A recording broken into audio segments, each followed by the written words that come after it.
friends. Welcome to Story Behind Podcast. This is the show for people who love hearing a good story and who believe the world could use more positivity. We're the team behind God Updates and God Too, and we hope these weekly short stories will brighten your day.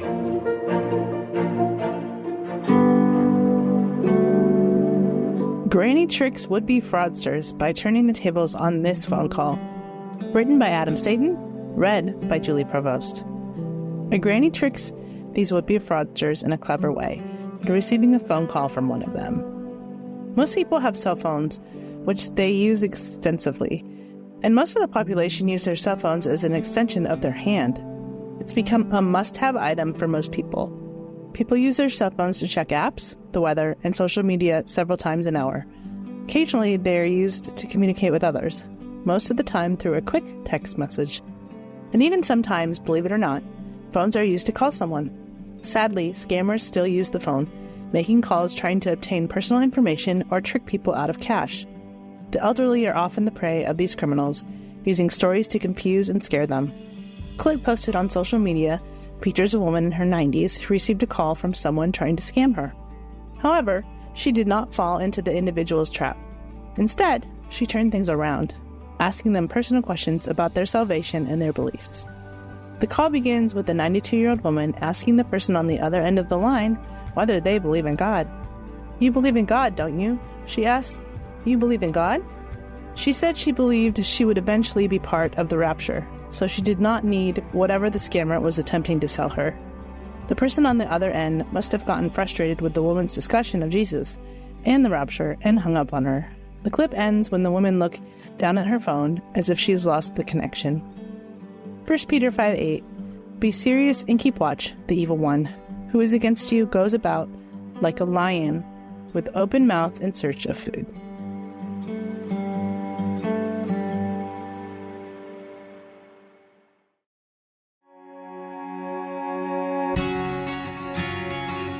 Robert Irwin's mom is praised for her resilience and strength after his father's passing. Written by Adam Staten, read by Julie Provost. Robert Irwin's mom is praised for the resilience and strength she has had following his father's passing. Steve Irwin was a beloved conservationist who earned legions of fans due to his infectious, upbeat personality and interactions with strange and odd-looking animals. His television program, The Crocodile Hunter, was a success specifically because of the show's host. Sadly, though, Steve passed away in 2006 after being stung by a stingray. Millions mourned his untimely death. Steve left a wife, Terry, and two small children, Robert and Bindi, behind. Losing a loved one is always an awful and heartbreaking experience, especially when it is a father of two small children. In a recent podcast appearance, Robert praised his mother for her strength and resiliency following his father's passing. He said that since he has gotten older, he has come to understand what his mother did for him and his sister while undergoing such pain and heartache. And through everything, she had the stoic, sharp-as-a-tack determination within the business to keep what Dad felt most passionate about alive, he said. And then, at the same time, 100, I'm not talking 90%, I'm talking 100% of the time, she was there for Bindi and I. That was always the biggest priority. Robert went on to call his mother the most influential human being in his life. In a comment on the clip posted on Instagram, Robert's mother, Terry, responded to her son's kind and loving words. "Thank you, Robert, for your thoughtful and moving words," she wrote. "You and Bindi have always been the joy of my life. I love you more than words can express." It appears that God has blessed Robert and his sister Bindi with a kind, loving, strong, and determined mother.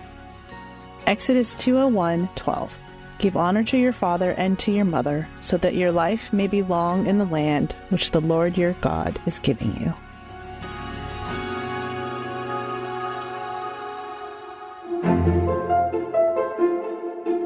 Thank you so much for listening to Story Behind Podcast. We're really glad you joined us for this week's story. To see photos and videos that may have been referenced in this episode, check out the links in the show notes. And if you enjoyed what you heard today, subscribe to our podcast, and please tell a friend about us. We'd also love it if you'd rate us and leave us a review. It really does help more people find us. Story Behind is a Salem Web Network production.